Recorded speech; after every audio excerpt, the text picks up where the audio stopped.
What's up everyone? I hope you're doing well. Last weekend I was able to do the Huffmaster Grasshopper, which was a really fun event, and this video I want to describe a little bit what happened, what my goals were going into it, and just how it went down. And it was a ton of fun. I was really happy after over a year to be able to hop on my bike in a mass start event and have fun riding hard with a bunch of friends. And it was great to be able to see a number of my athletes out there who were also racing in my field and in other fields.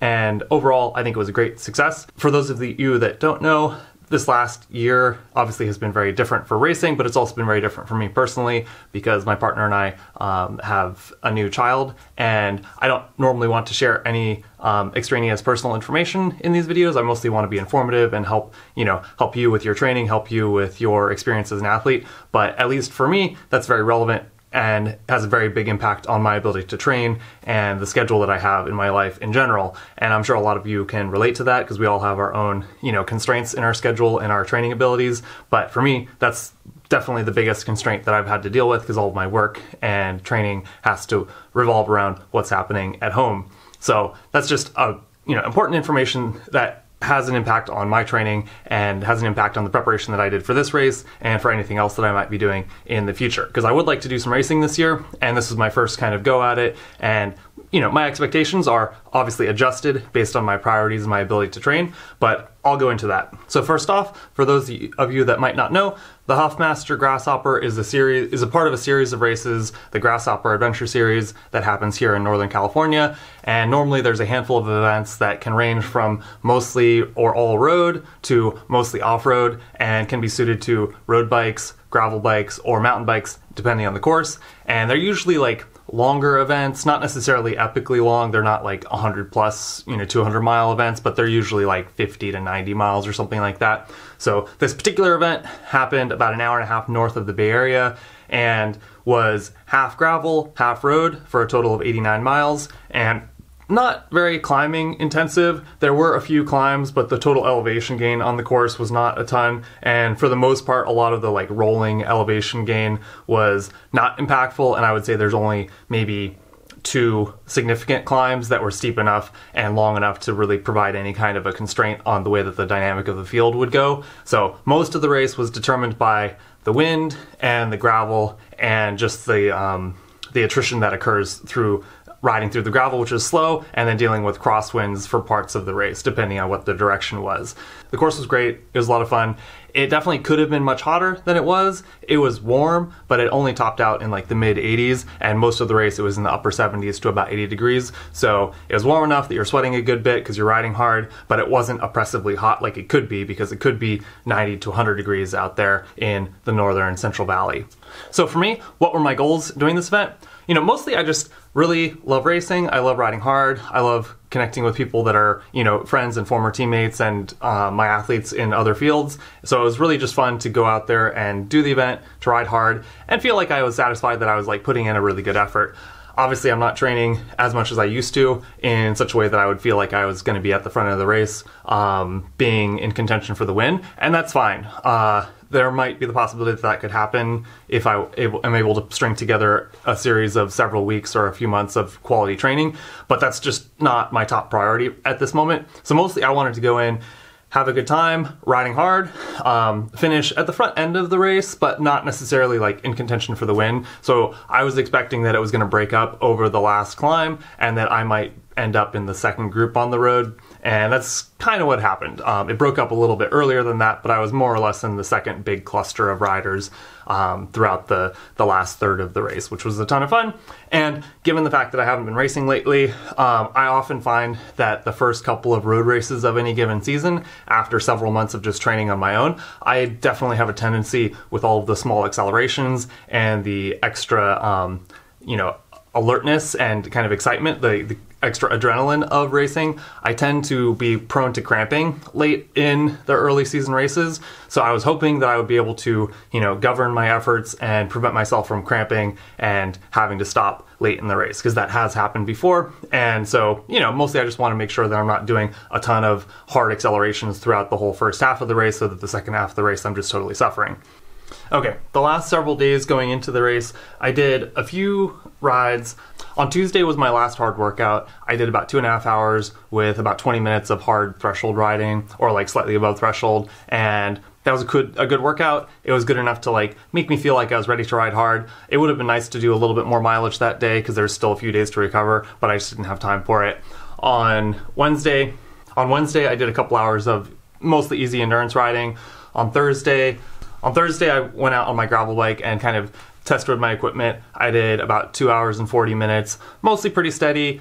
A lot of high endurance late in the ride, so nothing really intense, but it was like keeping a pretty steady pace throughout the later portions of the ride. And then on Friday, it was pretty easy. I just did like an hour, not even an hour, like 45 minutes maybe of just kind of cruising and making sure that my gears were feeling good, making sure my bike was feeling good, and tweaking my saddle just a little bit, because when you're riding hard on the gravel, I was concerned that I would be a little bit too high, so I lowered it a few mils, which unfortunately, when I was actually racing, I wish I had those, a couple of mils back, and I was feeling like my saddle was slightly low during the race, but that's fine. That's just what it is. Really, everything was great on my bike, but I just wish I had 2 or 3 mils more height going into the race on race morning, but that's okay. It is what it is. I did a few short, easy runs in there because I'm trying to maintain some running activity so I can build up some fitness for that as like a secondary goal to bike fitness and bike racing, but that didn't really have a big impact on my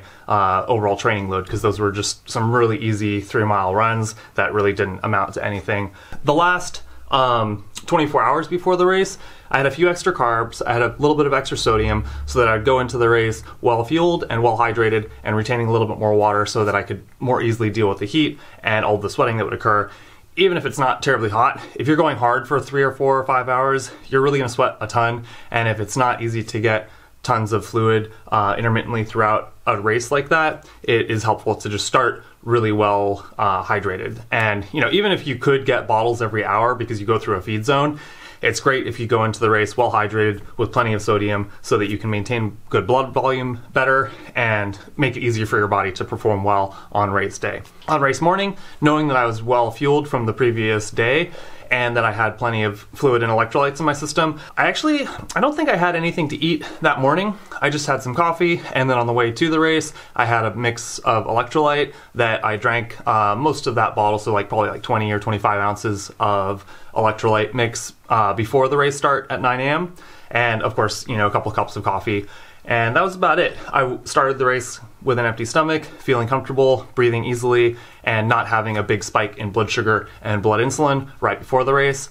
If I had felt like I wanted to eat anything, I did have a couple of bars available that I could snack on if I wanted to have something in my stomach, but I was leaving that up to my perception the morning of. But usually for morning races, I often won't have anything to eat if I know that I was well fueled beforehand, and I'll focus mostly on just staying hydrated, getting a little bit of coffee, and feeling good going into the race. Sometimes I really find it annoying to feel like I'm digesting breakfast on the drive to the race just 45 minutes before I start. I don't want to feel like I still have stuff in my stomach. So it's really nice to just feel comfortable and not have those swings in blood sugar and blood insulin, I find. So what happened during the race? Mostly, it was just hard in the wind. It was a little bit hard over the gravel climb that was halfway through the race, and that's where a lot of the separation occurred, which was pretty much to be expected. When I was looking at the race, I was looking at the race profile and also zooming in on different sections of some of the climbs so that I could see how steep they actually were, because oftentimes race profiles kind of show you a lot of elevation gain, but then when you actually look at them, it's like, oh, it's only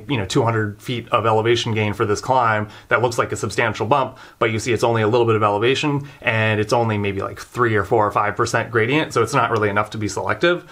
But in this race, if you zoom in on different parts of the climbs, the last part of that first major climb was actually kind of steep for a little bit. I mean, it's not steep, but it's steep enough to create some separation for long enough. And then late in the race, there's a little bump before the descent back into the valley. So I was looking at that and I was trying to, assume that based on the wind prediction and the profile and the elevation gain throughout the race, that's kind of how I was gauging when I would expect to probably have to go hard and where I thought the separation was going to occur within the field. And that kind of played out the way that I expected. So going onto windy.com, I was looking at the typical wind patterns and looking at the projected wind patterns for that day. And it looked like the first 20 miles was going to be alternating between headwind and crosswind, which it was. And it was a substantial enough crosswind that whenever we were riding through the crosswind, there was always some people at the front gunning it pretty hard. And that just makes it hard for everyone behind because everyone has to they get half a draft and everyone has to ride pretty hard. So intermittently, it was pretty hard for most people in the field doing, 350, 400 watts for a few minutes at a time through the crosswind sections, which were mostly gravel. And then it was headwind when we were heading north, so then we could regroup, but it took some effort to get through the first hour of the race. Then when you come on the southbound leg in the middle third of the race, you have that first climb, some separation occurred, it broke up a little bit into groups depending on fitness level of the different riders in the group. And so that's when I was established as being in kind of the second large cluster on the group in the field. And out of like 60 people, that was the like 10 to 20 kind of positions on the road. And there were maybe like 10 people up the road ahead of our group. And we go through the feed zone, mile 45 or so, switch up our bottles, keep going. There's a lot of gravel that's kind of flat and rolling. And then around mile 70, we go over this steep climb. At that point, everyone's kind of tired and everyone's kind of sorted into their groups. So up at the front, there was some dynamic with people attacking and going different paces, and then people attacking down the descent, depending on what their bike equipment was like. And that didn't really factor into our group very much. I did stop for a quick second to adjust my seat height because I was really annoyed about it, and I knew that I wasn't in contention for any kind of top placing. I was well outside the top 10, and I was just trying to have a good ride. So I wasn't stressing about it. I just stopped for a second, gave myself another 3 mils of saddle height, went up that last climb, descended, passed a couple people that had been dropped out of the group that I was in, but didn't catch the first riders in the group that I was in, and finished just a few minutes behind those last few, the first few riders in my group. So it was a good ride. It was fun. I wasn't cramping. I definitely felt that I could have been. So if I was in the front group and I was attacking and counterattacking or like following moves, I think I definitely would have cramped. But having that, quick 20, 30 seconds of stopping and adjusting my seat height and not having to deal with all of those hard accelerations was really crucial for me to be able to finish riding a steady pace into the finish line and, feeling pretty good about my ride given where I'm at in my training and where I'm at with my fitness. So it was, fun to be, active in the race and see a lot of friends and put in a really hard ride. But like I said, I was just out there to have fun, ride hard, and hopefully not cramp and not crash.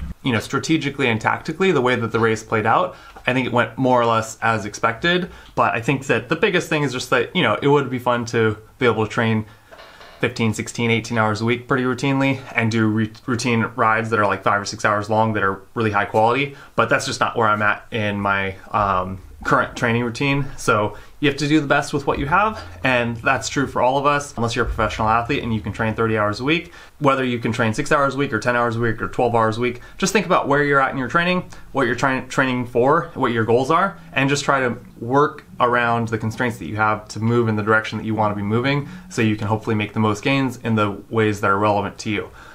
Anyway, I hope this was interesting to you. Please like this if you found this interesting, subscribe if you want to see more like this, and definitely I'll make more training and racing type videos in the future as I am able to do that now that the vaccines are rolling out and people are vaccinated and people can have regular races. That's about it. I'll see you in the next one. Bye.